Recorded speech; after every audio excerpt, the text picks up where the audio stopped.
하락세로 출발했던 미국 증시가 장중에 반등을 모색하긴 했지만 결국에는 추가적인 하락이 나타나면서 급락세로 마무리가 됐습니다. 미국 시장에는 악재들이 모두 다 기존에 있었던 악재 상황을 연결해 나가는 그런 과정들입니다. 부양책에 대한 부분들이 여전히 불안하다. 그리고 2차 확산에 대한 우려감, 또 여기다가 경제지표까지 예상 외로 나쁘게 나왔죠. 그래서 지금은 좋은 소식들이 모두 악재, 걱정스러운 분위기, 이런 식으로 형성이 되는 모습이기 때문에 시장에 부담감을 주고 있다라고 예정이 되고 있습니다. 자, 이 내용들에 대해서 자세하게 알아보도록 하겠습니다. 삼성가의 상속세가 천문학적이라는 얘기가 나오죠. 11조 원대에 달하고 있다, 이렇게 얘기가 나오고 있는데, 이 상속에 따른 시나리오가 여러 가지가 있다고 합니다. 그런데 그 중에서 가장 유력한 시나리오는 어떤 것인지, 또 거기에서 수혜를 받는 기업들은 또 어떤 것들인지, 여기에 대해서도 같이 알아보도록 하겠습니다.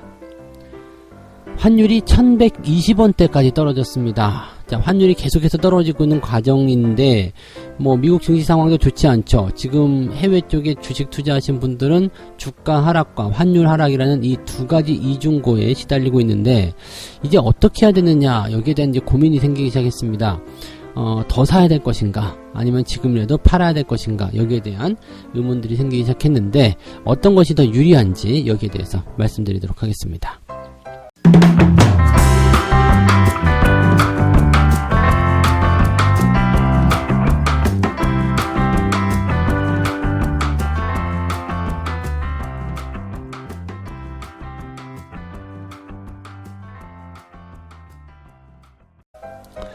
네, 반갑습니다. 오늘은 10월 27일 화요일입니다.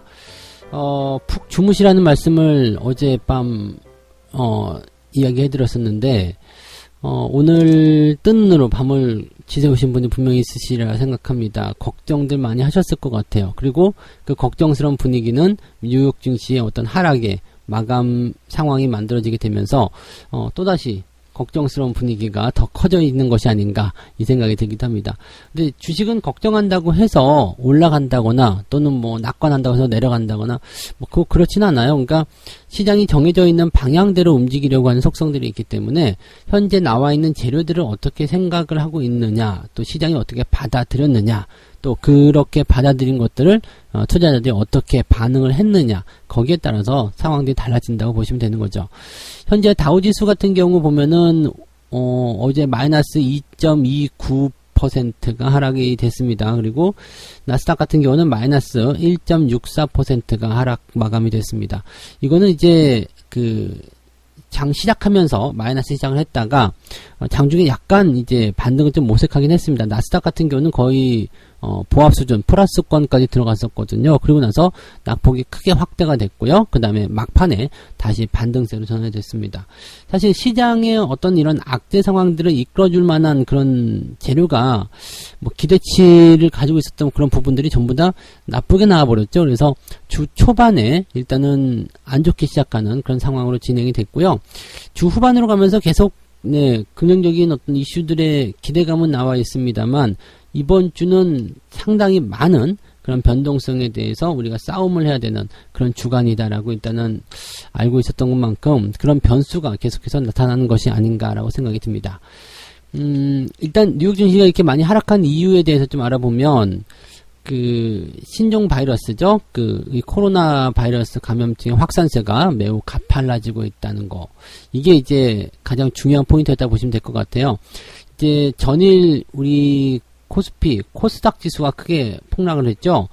코스피 지수보다 이제 코스닥이 크게 하락을 하게 되면서 시장 전체적으로 좀 안 좋은 분위기가 나왔었는데, 여기에 대한 원인 중에 하나가 이제 다우 지수 선물이 약세를 보였다. 그래서 하락 출발을 어느 정도 예상을 했는데, 그 이유가 뭐냐면 이 코로나 바이러스에 대한 그런 감염 확산세가 나타나고 있기 때문이다. 거기에 대해서 경기에 대한 어떤 부담감들이 생겨났기 때문에 투자자들이 싫어했다.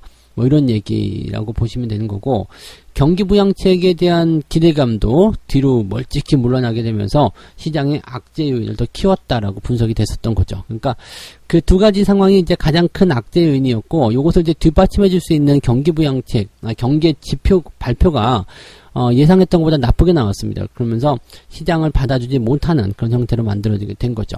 자, 어떤 시나리오들이 나왔었는지 한번 알아보도록 하겠습니다. 자, 일단은 그 코로나와 관련된 부분들을 먼저 볼게요.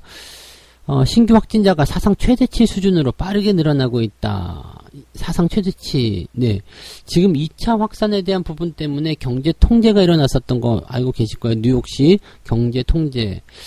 이것에 대한 나쁜 기억이 분명히 있단 말이에요. 그런데 이런 상황이 또 다시 진행될 수도 있다라는 부담감이 생겨나고 있습니다. 지금 신규 확진자 수가 사상 최대치 수준으로 빠르게 늘어나고 있고 이 팬데믹을 통제하지 못할 것이다.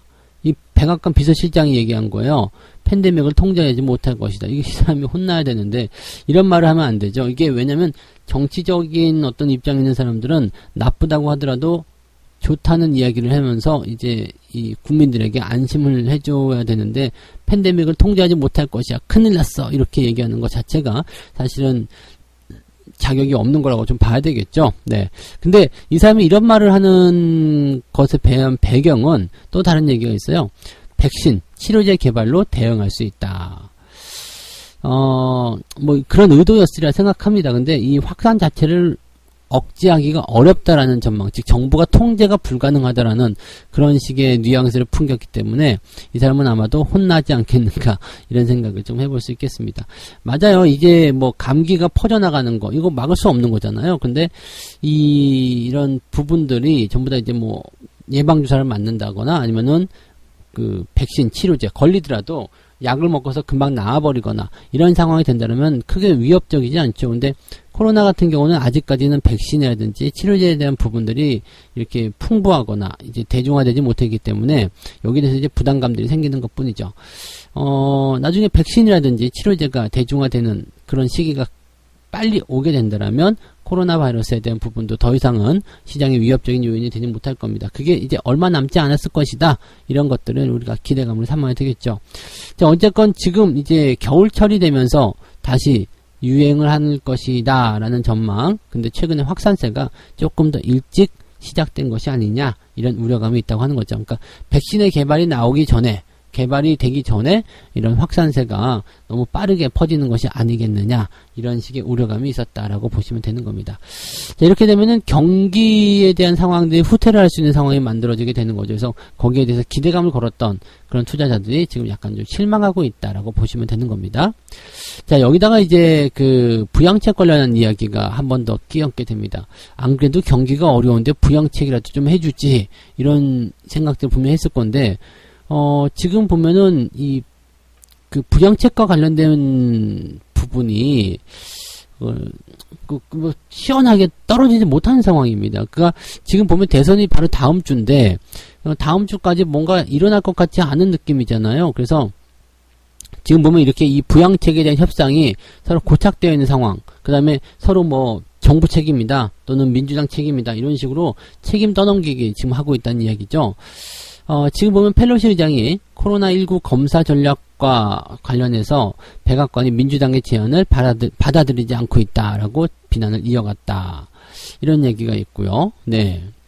그 다음에 그 재무장관하고 부양책 관련 협상을 한 이후에는 그 대선 전 타결에 대해서 낙관론을 유지하고는 있다. 이렇게 얘기를 또 하고 있기도 합니다. 그러니까 이 협의가 안 된 것은 전부 다 백악관 책임이야. 우리는 이렇게 가이드라인 제시를 해서 충분히 지원을 해주고 싶은데 백악관, 즉 정부에서 지원을 해주지 않고 있다. 이렇게 얘기를 하고 있는 거고 재무장관과의 협상 내용으로 보면 뭐 대선 전에는 타결이 될 수도 있지 않겠느냐 라는 생각을 하고도 있다. 이런 식으로 얘기해서 지금 그래서 그게 어떻게 된다는 건데 라는 그 좀 혼란스러운 그런 내용들의 모습을 좀 보여주고 있죠. 그래서 지금 보면은 이제 백악관이나 공화당이 민주당의 제안을 받아들일 것인가 여기에 대한 그 관점이 이제 중요하다라고 되어 있는 거죠. 즉 민주당이 제시한 이 정도의 금액을 백악관이나 공화당이 인정을 하면서 그것을 받아들여 줄 것이냐 이렇게 이야기가 되고 있는 부분입니다. 자, 여기까지만 보게 된다면 사실 공화당이나 백악관이 민주당의 의견을 받아들여야 될 확률은 없습니다. 왜냐하면 대선 전에 이걸 그대로 고지고대로 받아들이게 된다면 민주당에게 더 힘을 실어주는 것밖에 안 되는 거거든요. 그래서 트럼프나 이런 입장에서도 사실 어려울 거예요. 근데 공화당이 만약에 이 경기부양책을 그 통과시키려는 어떤 의지, 그런 것들을 하나의 방법으로 생각한다면 두 가지 시나리오가 있을 거예요. 그냥 민주당을 잘 그 설득을 해가지고요.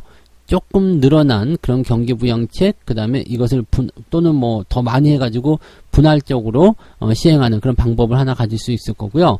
또 한 가지는 민주당이 제시한 금액보다도 더 많은 그런 금액을 해버리는 거죠. 네. 그래서 민주당이 2조 2천억 달러인데 그냥 나는 한 3조 달러 정도 해버리겠다, 이렇게 확 넘어가는 거예요. 민주당 걔네들 간이 작구만, 뭐 이런 식으로. 물론 이제 이 부분은 민주당이 제시한 금액도 많다고 생각했으면 공화 등의 그런 반대 부딪힐 가능성이 굉장히 높겠습니다만 효과는 확실하겠죠. 우리 그 트럼프가 더 많은, 더 강력한 경기 부양책을 지원해줬어 라는 생각으로 막판 뒤집기가 가능할 수도 있다는 이야기입니다. 자, 근데 이런 거는 쉬운 것들이 아니기 때문에 어떤 시나리오가 나와야 될런지는 모르겠습니다만 어쨌건 경기 부양책에 대한 부분, 그래서 된다고 안 된다고 이게 계속해서 나오고 있는 거고요. 어쨌건 대선이 끝나고 나면 이 부분도 다 끝날 상황이기 때문에 이번 주 정도가 이제 이 부양책에 대한 가장 강력한 그런 고비 상황이지 않겠느냐, 이렇게 예상을 좀 해볼 수 있겠습니다. 자, 일단 악재가 두 가지예요. 그래서 뭐 이 코로나와 관련된 부분, 그 다음에 부양책에 대한 부분, 이 모두가 다 악재로 되어 있기 때문에 뭐 그동안 호재는 아니었죠. 근데 이 악재가 조금 더 구체적으로 불거져 나오면서 시장에 대한 분위기를 조금 가라앉혔다라고 되어 있고요. 이런 악재들이 나오더라도 뭐 뒷받침해 줄 수 있는 부분이 좀 있어야 되는데 경기부양책, 즉 신규 주택 판매 건수도 많이 늘어났을 것이다 라는 전망을 일단 했었는데 실제로 뚜껑을 열어보니까 많이 줄어 있었죠. 그래서 그런 부분들, 약간은 위축 국면이 아니겠느냐, 이런 불안감들이 작용했다 정도로 보시면 되겠습니다. 시장이 일단은 급락세로 출발을 하긴 할 텐데 이렇게 된다라면 다우지수가 하락을 했고 그 다음에 전일 우리 증시도 하락을 했기 때문에 우리 증시가 먼저 선 반영을 했다라면 급락 이후에 나올 수 있는 기술적 반등이 시장에 그대로 녹아들 가능성이 있습니다. 우리 증시가 일단 투매 양상을 보였기 때문에 오늘 오전 동안에 또는 시작과 동시에 안 좋은 상황을 보일 수 있겠지만 거기에 대한 기술적 반등이라든지 이런 부분들이 기대가 될 수 있는 상황이라고 볼 수가 있겠습니다. 다만 그 기술적 반등이 이어진다라면 그 부분이 저점을 잡고 통과시켜 줄 수 있는 내용인지 또 연속성을 가질 수 있는 것인지에 대한 의문은 생각하셔야 되겠죠. 그래서 좀 지켜보는 투자, 그런 것들이 지금은 조금 필요할 것이다 라고 말씀드릴 수 있겠습니다. 네. 자, 두 번째 이야기 가도록 하겠습니다. 삼성가의 천문학적 상속세만 무려 11조 원이라고 합니다. 이 삼성가의 이 상속세, 그리고 여기에 따른 시나리오 때문에 코스피 지수가 많이 빠지지 않았다라는 이야기가 나올 수가 있겠습니다. 무슨 얘기냐면요. 지금 이 상속세의 재원을 마련하기 위해서 여러 가지 시나리오, 즉 뭐 계열사의 지분을 매각한다거나 또는 배당을 확대한다거나 등등의 여러 가지 이야기들이 지금 다각도로 조명이 되고 있다는 이야기입니다. 그러다 보니까 뭐 배당을 확대하든 또는 지분을 매각하든 그 해당 기업들에게는 좋은 소식이 될 수밖에 없기 때문에 주가가 상승을 했고요. 삼성그룹 전체적으로 종목군들이 시총 상위권에 포진이 되어 있다 보니까 코스피 지수가 버텨내는 그런 형태의 모습을 보였다는 얘기죠. 즉 삼성그룹주들이 상승을 한다라면 코스피 지수는 하락할 이유가 없다, 뭐 이런 식으로 해석하셔도 되는 부분이겠죠. 자, 지금 그래서 삼성과의 상속세에 따른 시나리오 세 가지를 보게 되면 첫 번째는 그냥 가장 간단한 게 뭐냐면 이 배당 확대라고 보시면 되겠습니다. 배당 확대요. 배당 확대에 대한 부분들을 가지고서 이제 시장이 가장 많이 반영을 했다라고 보시면 되겠습니다. 지난해에만 이 배당 소득이 무려 7,246억 원이랍니다. 이 회장과 특수관계인으로 되어 있는, 네. 이쪽에서 받아먹은 배당이 7,246억 원인데, 이 배당을 더 확대하게 된다면 최소 1조 원 이상의 배당을 받아낼 수 있을 것이다 라고 되어 있는 거겠죠. 그래서 이렇게 배당을 얼마만큼 더 늘릴지 모르겠습니다만 배당이 만약에 2배 이상 늘어나기는 어렵겠지만 뭐 배당을 최대한 늘린다라고 했을 때 이 금액적인 부담감을 줄여내고 또 더 늘려야 되겠죠. 네, 지금 올해도 배당을 늘릴 것이다라고 되어 있겠지만 더 늘려야 될 것이다 라는 기대치가 또 형성될 수 있습니다. 그래서 배당이 계속해서 늘어나게 된다면 장기적 투자 입장에서도 긍정적인 상황이 벌어지게 될 테고요. 자, 이 상속세를 분할로 납부를 하게 된다면 적어도 5년 동안은 또는 그 이상은 계속적으로 배당을 확대해 나가는 그런 모습이 나타날 것이다 라고 되어 있는 거죠. 이 배당에 대한 시나리오가 가장 큰 겁니다. 그래서 이 삼성물산이라든지 삼성생명, 이런 삼성 SDS 이런 기업들에게 이제 기대치가 조금 모아져 있었던 부분이겠죠. 삼성전자도 당연히 배당을 늘려야 되는 부분이 될 테고요. 그러니까 요렇게 해서 배당과 관련된 부분이 이제 가장 첫 번째 시나리오, 또 가장 강력한 그런 가능성이 높은 그런 시나리오로 구분이 되어 있고요.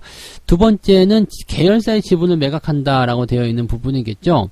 계열사의 지분을 매각한다라면은 실질적으로 이제 현재 시점에서 매각할 수 있는 기업들을 본다라면 그 삼성물산이 보유하고 있는 삼성바이오로직스, 그리고 상속세, 뭐 이거는 어차피 직접적으로 될 수가 없겠군요. 그죠? 삼성바이오로직스를 직접적으로 보유하고 있는 것이 아니라 삼성물산을 통해서 들어가 있기 때문에, 그렇다면 직접적으로 보유하고 있는 기업들이 이제 삼성 SDS, 삼성생명, 그리고 삼성물산, 삼성전자, 이렇게 이재용 부회장과 특수관계인이 보유하고 있을 텐데, 이 보유하고 있는 지분을 직접적으로 매각을 한다. 사실 이것도 쉽지는 않은 일입니다. 그래서 만약에 이런 상황이 나타난다라면 삼성 SDS의 지분을 매각하는 것이 가장 그 중요한 포인트일 것 같아요. 왜냐하면 삼성 SDS는 약간 이 지배구조 쪽에서 자유로운 데다가 삼성생명을 매각하자 이렇게 얘기도 있긴 한데, 삼성생명은 또 삼성전자의 지분을 또 가지고 있단 말이에요. 그러니까 삼성전자를 지배하기 위해서는 삼성생명도 좀 필요하다는 얘기죠. 그러니까 이거를 삼성생명을 매각하기는 어렵다라고 되어 있고, 삼성물산은 당연히 안 되는 거고요. 삼성전자도 당연히 안 되겠죠. 그래서 삼성 SDS 정도만 매각에 대한 가능성이 있다. 그래서 실질적으로는 이제 이 부분이 그 연결되기는 좀 어려울 것이다라고 되어 있는 부분이 있습니다. 자, 그 다음에 마지막 하나의 시나리오는 삼성물산을 지주사로 전환을 하게 되고, 또 삼성생명을 중심으로 해서 금융지주사도 또 출범시키고, 뭐 호텔신라 같은 이런 계열사들을 또 분리하고, 뭐 이런 식으로 나오는데, 이런 것들은 지금 현재 상황에서는 그렇게 쉬운 결정은 아닐 것이다, 가능성 별로 없다라고 되어 있는 부분입니다. 자, 그렇다면 이제 배당에 대한 부분으로 인해서 이제 가능성이 높아진다, 이렇게 딱 집중이 되는 것 같고요.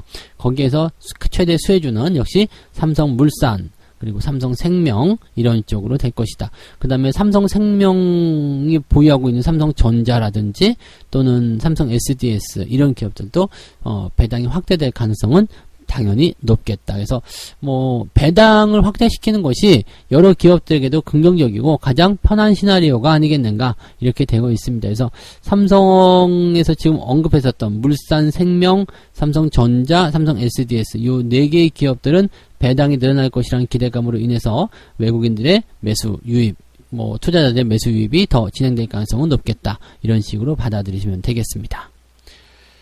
자, 세 번째 이야기 가도록 합니다. 환율이 뚝 떨어지면서 여기에 대해서 이제 고민들이 또 생기기 시작했어요. 왜냐면 환율이 떨어지면 일단 워낙 강세니까 좋은 거 아닙니까? 라고 보시겠습니다만, 환율이 떨어지기 시작하면 여기에서 이제 장점은 두 가지가 있겠죠. 그 워낙 강세 국면이 벌어졌다라는 것은 일단 우리나라 경제가 좋아지고 있다는 의미가 될 수 있는 거죠. 뭐 지금 상황은 뭐 다를 수도 있겠습니다만, 어쨌든 환율이 이렇게 워낙 강세를 보인다는 것은 그 나라의 어떤 화폐 가치가 높게 평가를 받고 있다라는 거, 그 다음에 긍정적으로 해석이 되고 있다라는 거, 이런 식으로 이제 판단이 되는 내용이고요. 또 외국인들 매수가 들어올 수가 있겠죠. 그래서 환율이 쌀 때 외국인들 매수 유입이 될 수 있는 부분이어서 여기에 대한 긍정적인 평가는 일어날 수가 있습니다. 그런데 이 환율이 이렇게 뚝 하고 떨어지게 되면 항상 문제는 뭐냐면 기업들 실적이 문제죠. 우리나라처럼 이제 수출 주도형 국가들은 대체적으로 이제 이 수출을 통해서 돈을 많이 벌어들이고 있을 텐데, 환율 떨어지게 되면 그만큼 실적도 감소를 하게 된다는 거죠. 수익성이 줄어들게 된다는 이야기. 그 다음에 환율이 이렇게 뚝 떨어졌는데, 환율이 떨어지는 부분이 뭐 우리나라 경제 성장력이 크게 좋아져서 뭐 이런 부분이 아니거든요. 그냥 달러의 약세 국면 때문에 환율이 떨어진 것이다 라고 되어 있습니다. 그러니까 이게 뭐냐면 미국의 대선 이후에 추가 경기부양책, 즉 돈을 푼다라는 이야기죠. 시장에 달러가 많아진다는 이야기야. 그래서 그런 부분 때문에 원화 강세, 즉 상대 국가들의 통화가 올라가는, 달러가 약세를 보이는 그런 형태로 가는 것이지, 현재 시점에서 뭐 경기가 좋아졌기 때문에 달러가 약세, 뭐 환율이 이제 워낙 강세로 들어갔다, 이렇게 나오는 게 아니거든요. 그러니까 지금 상태로 본다라면은 좋은 상황에서 환율이 떨어진 것이 아니기 때문에, 뭐 물론 제한적일 겁니다. 뭐 환율이 뭐 1,100원대 깨고 나서 뭐 1,000원대 수준으로 떨어진다, 이렇게는 좀 보기 어려울 것 같고요. 그냥 1,100원대 정도 수준, 뭐 1,130원, 20원, 지금 현재 수준대에서 유지가 되지 않겠는가라는 판단이 되고는 있습니다만, 아무튼 이런 부분들이 자의적인 부분이 아니라, 네, 그냥 어쩔 수 없이 그냥 어쩌다 보니까 된 그런 내용이라서 조금 부담스럽겠죠. 그러니까 이런 내용들, 일단은 환율이 그냥 뭔가 좋은 환경을 통해서 떨어진 것이 아니라 어쩔 수 없이 떨어진 부분이다, 이렇게 보시면 되는 거고요. 또 한 가지는 이제 이렇게 환율이 떨어지면서 달러로 투자하는 사람들 있잖아요. 이제 해외 주식에 투자하시는 분들, 이 서학겜이라고 불리는 이런 분들이 미국 주식을 많이 사들였는데 지금 달러로 샀을 거 아니에요? 그럼 달러의 지금 가치가 떨어져 버렸어요. 그래서 이 환율이 하락함에 따른 환차손이 발생하고 있는데, 미국 증시도 지금 휘청거리면서 기술주들 뭐 그런 거에 많이 사셨겠지만, 그런 대형 기업들의 주가 하락이 일어나게 되면서 변동폭이 더 커졌다는 얘기죠. 즉 기술주 쪽에서 마이너스 한 5% 정도 빠졌다. 근데 환율이 마이너스 3% 정도 더 빠졌다 그러면은 총 합쳐가지고 마이너스 8%가 넘는 그런 손실률이 발생하게 된다. 뭐 이런 식의 단순 계산이 나오는 거죠. 그러니까 달러에서 일어나는 손실, 그리고 주식에서 일어나는 손실, 이런 것들이 한꺼번에 터지게 되니까 이중고에 시달리고 있다라고 되어 있습니다. 자, 이럴 때는 어떻게 해야 되느냐라는 전망을 가져가게 되는데, 지금 같은 시점에서는 미국 주식을 사들여야 된다, 이렇게 얘기하고 있는 것 같아요. 근데 지금 여러분들한테 해드리고 싶은 말씀은요, 미국 주식을 사는 건 좋아요. 그런데 마찬가지예요. 어떤 주식이든지 간에 너무 높은 고점권에서 들어오기 시작하면은요, 충격파가 굉장히 크고요. 이것이 진정되는데 시간이 오래 걸리게 됩니다. 그래서 바로 들어가지 마시고요. 지금 금융권 관계자가 이야기해줬던 것처럼, 네, 지금 달러를 사두는 것은 나쁘지 않다. 그렇지만 그 달러를 이용해서 주식 매매를 하는 것은 약간은 숙고를 해봐야 될 내용이다, 이렇게 얘기를 하고 있다고 합니다. 그러니까 뭐 다양한 쪽에서의 어떤 투자가 이루어지는 것은 나쁘지 않겠다, 이거죠. 달러에 투자하는 것도 나쁘지 않겠습니다만, 현재 시점에서 이 달러를 바꿔서 미국 주식을 사는 것은, 이것은 조금 불안한 일이다라고 얘기를 하고 있다고 하는 겁니다. 그래서 지금 환율 하락에 대한 부분들, 국내 증시 상황에서 보면은 외국인 매수 유입에 따른 기대감이 높아질 수 있겠습니다만, 해외 쪽에 투자하시는 분들은 이중고에 시달리고 있다. 대신에 현재 시점에서는 뭐 주식을 더 달러로 바꿔서 주식을 더 산다거나 그런 부분들은 더 부담스러울 수 있다라는 것만 생각해 주시면 되겠습니다. 자, 세 가지 이야기 전달해 드렸습니다. 일단은 미국의 경기 부양책이 잘 안 되고 있는 거고요. 그 다음에 코로나 2차 확산에 대한 우려감, 뭐 경제 통제가 또 일어날 수 있다, 뭐 이런 부담감이 좀 있는 거고요. 그 다음에 뭐 경제 지표도 좀 좋지 않게 나왔고요. 근데 이 모든 것들이 이제 대선을 앞두고 있기 때문에 전부 다 정치적인 어떤 시나리오, 쇼 아니냐, 뭐 이런 의심도 좀 들고 있는 상황이죠. 어쨌건 주가가 하락을 했는데 전일 국내 증시가 먼저 선 반영된 부분이 있기 때문에 오늘의 하락은 조금 제한적으로 나타나면 좋겠다, 이런 기대감을 좀 가져보고요. 투매의 요인들로 계속 연결이 된다면 오늘 오전까지는 변동성 크게 보일 수 있겠고, 그 이후에 반등의 시나리오가 만들어질 수 있겠다라고 보시면 되겠습니다. 자, 두 번째는요, 삼성과 상속에 따른 시나리오, 뭐 여러 가지가 있었지만은 역시 시나리오 중에 최고는 배당과 관련된 내용. 그래서 배당과 연결된 수혜주는 삼성물산, 생명, 삼성전자, 그 다음에 삼성 SDS 네 가지 종목으로 압축이 된다라고 말씀을 드렸습니다. 환율이 1120원대로 떨어지게 되면서 어떻게 하느냐, 여기에 대해서 고민들이 많아졌는데, 환율에 대한 고민은 뭐 환율이 더 떨어질 것이다, 뭐 여기서 뭐 더 많이 폭락할 것이다에 대한 기대감들을 좀 낮추시는 게 맞아요. 그래서 환율이 더 빠지지 않는 상황이 될 수 있겠지만, 현재 시점에서 미국 주식에 투자하는 건 역시도 리스크가 있는 상황이기 때문에 환차손과 그 다음에 주가 하락을 모두 경험하게 되면 패닉이 올 수 있다, 이 부분 반드시 조심해야 된다라는 말씀을 드렸습니다. 자, 책 한 꼭지 읽어드리고 마무리하도록 하겠습니다. 투자의 본질만큼은 달라지지 않았다. 지금도 저퍼 종목은 용기 있게 매수하는 투자자들에게 그만큼 기회를 가져다 줄 것이다. 오늘날에도 투자자들은 군중 심리에서 벗어나지 못하고 있다. 다만 과거와 다른 점이 있다면 최근에는 활용 가능한 정보의 양이 실로 엄청남에도 불구하고 기업 실적이나 펀더멘털에 대한 충분한 분석이나 지식 없이 무작정 덤비는 단기 투자자들 역시 많다는 사실이다. 본질은 달라지지 않았다는 이야기죠. 주가가 어느 날 급작스러운 이유, 뜻하지 않은 이유, 갑자기 하락을 하게 됐다는 것은 일단 기업의 가치가 변하지 않은 상태에서 심리적인 요인들, 외부적인 요인들을 통해서 주가가 움직였다라고 보시면 되는 겁니다. 그럴 때는 기업 분석이 좋았다라면 그냥 사시면 된다는 얘기죠. 지금은 조금만 신경 써도 기업에 대한 분석들을 잘 해낼 수 있는 상황이기 때문에 이런 것들을 정말로 잘 활용하셔야 된다라는 이야기를 해드릴 수 있는 부분입니다. 자, 주가가 내렸다고 우울해하시거나 슬퍼하시거나 노여워하지 마시고요. 그 기업이 가지고 있는 본질을 잘 한번 파악해 보시고요. 정말 좋은 기업이라면 그냥 가는 거죠. 당연한 거 아니겠습니까? 그죠? 자, 오늘도 여러분들 성공 투자 꼭 해내시기 바라고요. 저는 장중시황에서 보다 자세한 설명을 가지고 돌아오도록 하겠습니다. 자, 오늘도 여러분들 화이팅 하시기 바랍니다. 고맙습니다.